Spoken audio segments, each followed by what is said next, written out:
All right, everybody. I am back, and I cannot believe it. I cannot believe that I'm actually making a video. Those of you who actually know me, like in real life, know what's been going on. But I had an accident. I had to get surgery. I'm still recovering, and it is what it is. But I want to take a minute just to talk about a subject that seems to have the entire United States just torn to pieces. And personally, I think it's probably the dumbest conversation that we're having. So, I want to address a few things. First, let's talk about my background. I was a journalist. As most of you know, this is a journalism channel. One of the places where I got my start was I acknowledge a war on women exists. I used to be a abortion advocate. I used to be actually like pro-abortion. Like pro-abortion, not pro-choice. I was very much pro-abortion at one point in my life. Oh, no, you go. Sorry, something on my computer. No, go away. And I was also a Planned Parenthood advocate. I also took part in their lobbyist workshops, which is you do a public workshop and then you get invited to do internal workshops to lobby for Planned Parenthood. So that's my background, and just to let you know, now I am very, very much pro-life. A complete 180 from where I used to be. And there are a few reasons for that. So, first thing we're going to address is the logical fallacy. These are the arguments that are made on memes on the internet, and people take them to heart because they saw it on a meme on the internet, but they are intentionally misleading. That's why they all set up the same exact scenario. It's the scenario of, if my sister is dying of liver failure, that I'm not obligated to save her life, even if I'm a donor, a perfect match. I'm not obligated to save her life. Another one is, a person needs a kidney, and you're a perfect match. You're not responsible for saving their life, even though you are a perfect match. It's a logical fallacy. It is a logical fallacy, and this is actually one of the reasons that I don't really mess with libertarians anymore, because this is their biggest inconsistency as far as like the national platform goes. Maybe not so much now that Mises is in there, but that's a completely different subject. I'm not even going to go into Mises. But it's a logical fallacy because you make a decision. Like, both of you make a decision. This is not a thing where it's like, oh, I'm just trying to get the woman. No, dudes, you need to have the responsibility put on you too. But the two of you make a decision, an informed decision. You know the risk that you're taking. And then as a consequence of your decision, there is now a human life in the balance that depends on you. A comparable metaphor, rather than, oh, if someone's in kidney failure, I'm not obligated to help them, is that you got drunk. You got drunk, and you decided that you were going to try to drive home. It was an informed decision. You knew the risks.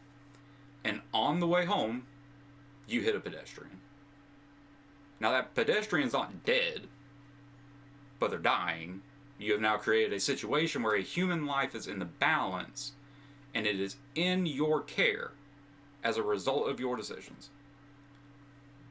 Do you not have a responsibility to stop your car, to call an ambulance, to make sure that the person is okay, make sure they're breathing, stay on the phone the whole time with dispatch, make sure that person survives? Because if that person doesn't survive as a result of your decision to take a risk that might and did put a human life in your hands, if you did not take the responsibility to ensure that human life continues, you would go to prison. You would go to prison for a long time. Because fleeing the scene, which is a more appropriate metaphor for abortion, doing that, that's murder. That's murder. While you're driving under the influence, making terrible, terrible decisions, you would go to jail for a long time, potentially for the rest of your life. But for some reason, this one situation, everyone is intentionally, it's obfuscation. It is obfuscation. I actually learned it in the workshops when I was doing the Planned Parenthood workshops. There were entire workshops about, like, miswording things and giving them prettier labels and doing anything you can to not actually say what we were doing as a corporation and as a company and entity. Like, there was an entire workshop on double speaking, so people didn't know what was really happening internally.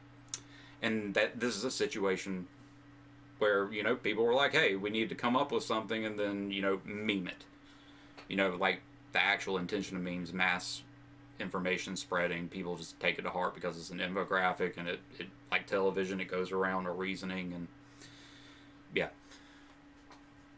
But it's a logical fallacy. It's not even comparable.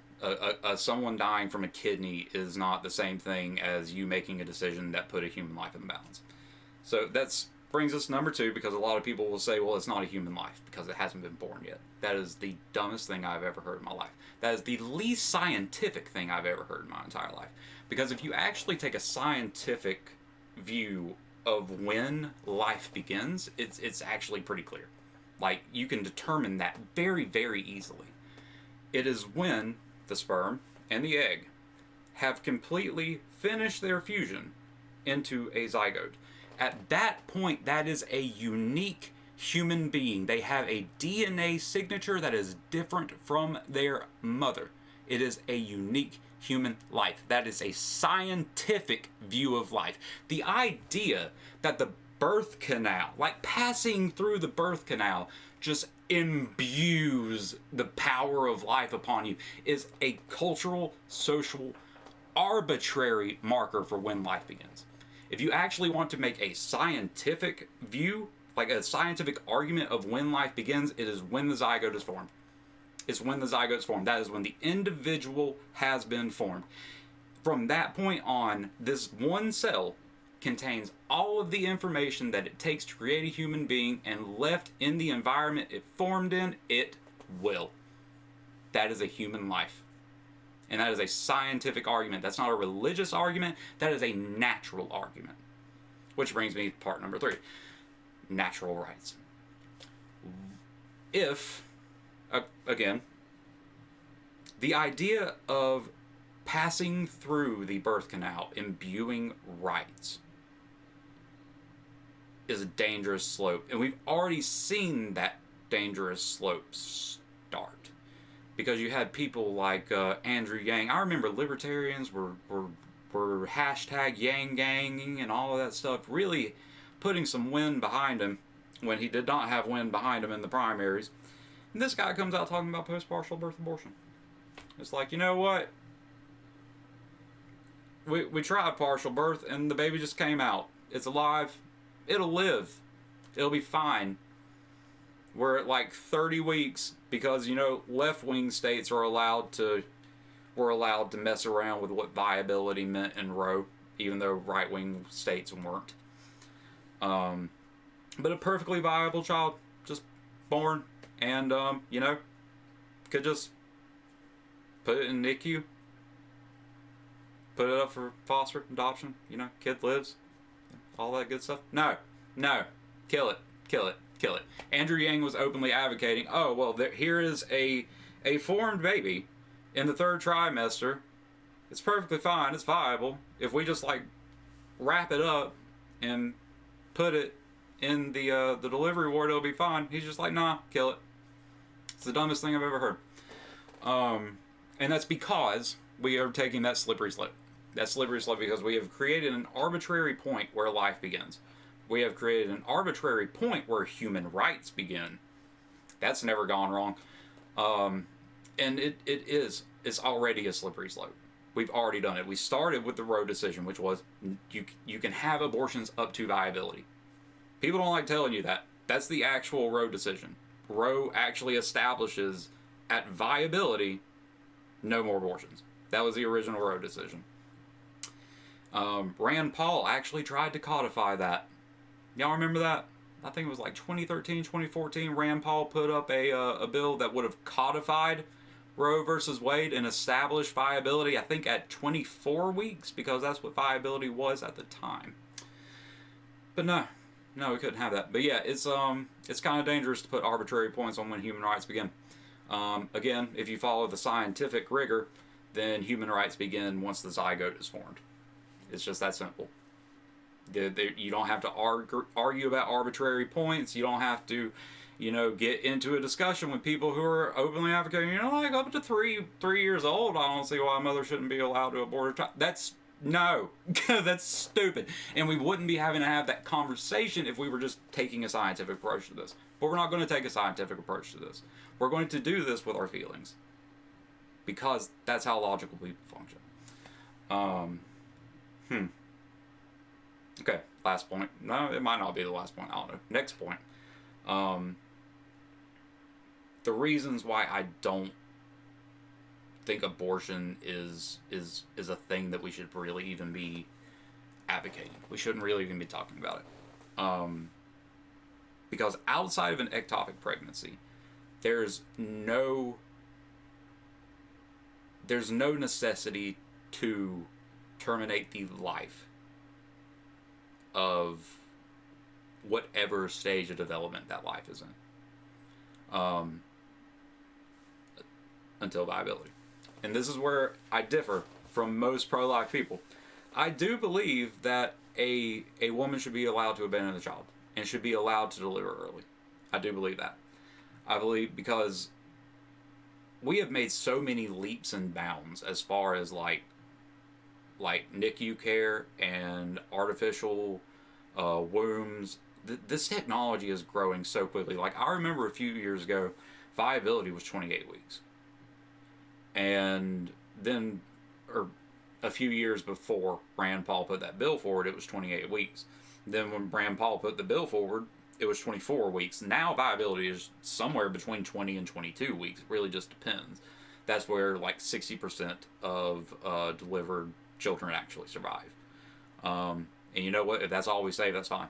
We might not be able to get the other 40%. If we're saving 60%, I'm good with that. I'm good with that. We can work forward from there as we try to fix this culture that is so obsessed with killing. So obsessed with killing.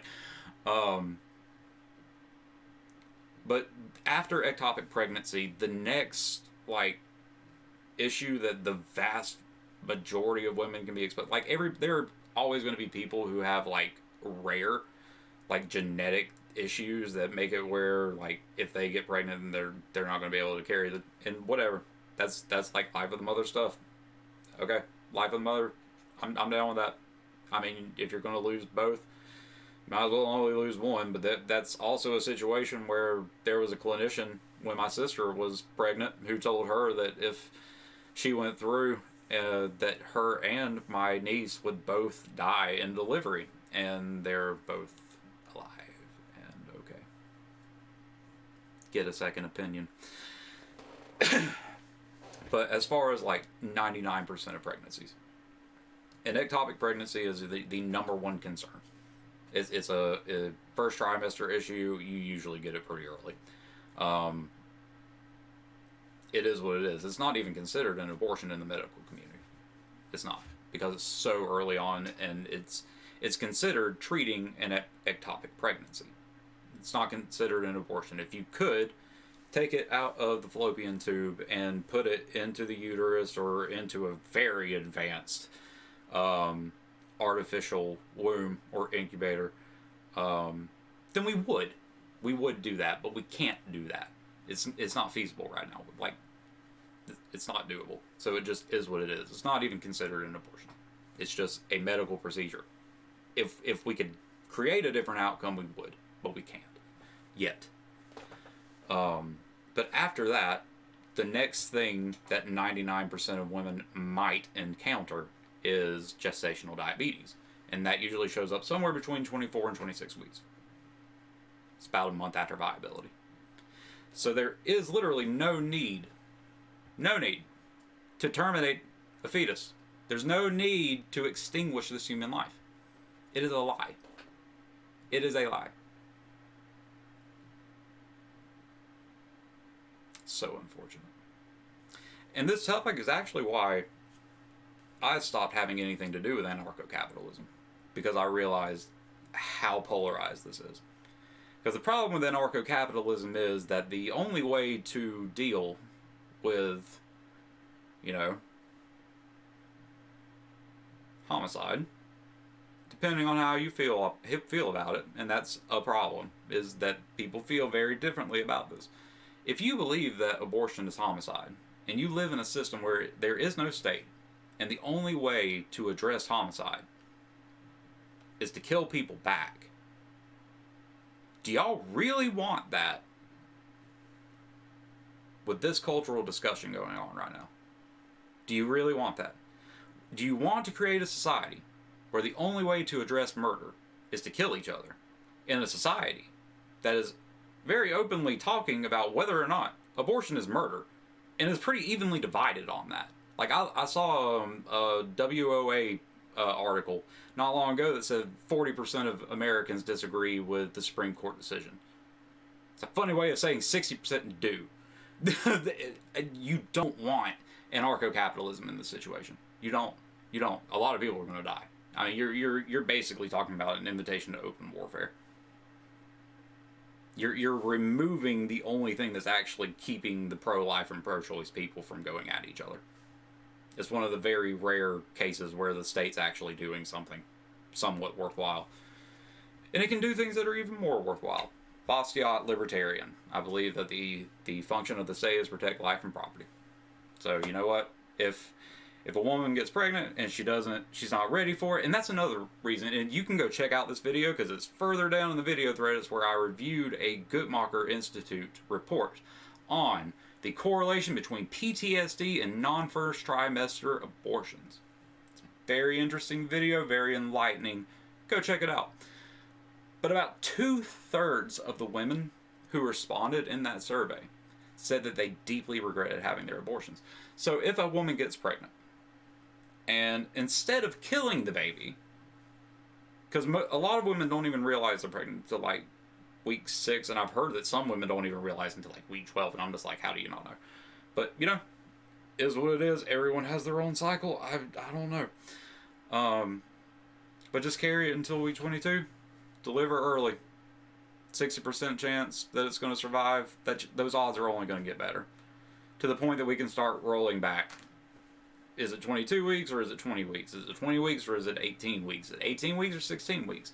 Every year, we are having exponential growth in the technology of artificial wombs, which means that every year we are pushing back where viability is. Could we get to the point where we have viability in the first trimester? I sure hope so. I would love that. I would absolutely love that. I think we will get there too. But yeah, there are the reasons why I used to be an advocate for abortion and a lobbyist for Planned Parenthood. I took their workshops, learned how to do the double speak, did my part. And I used to have the team shirt, and I burned it. Because I realized I was being lied to, and that I was a patsy. And hopefully, through watching this, you may have made some realizations too. I can only hope. But yeah, it's an interesting discussion. Decentralization is messy. Till next time, I love you all. Be notorious.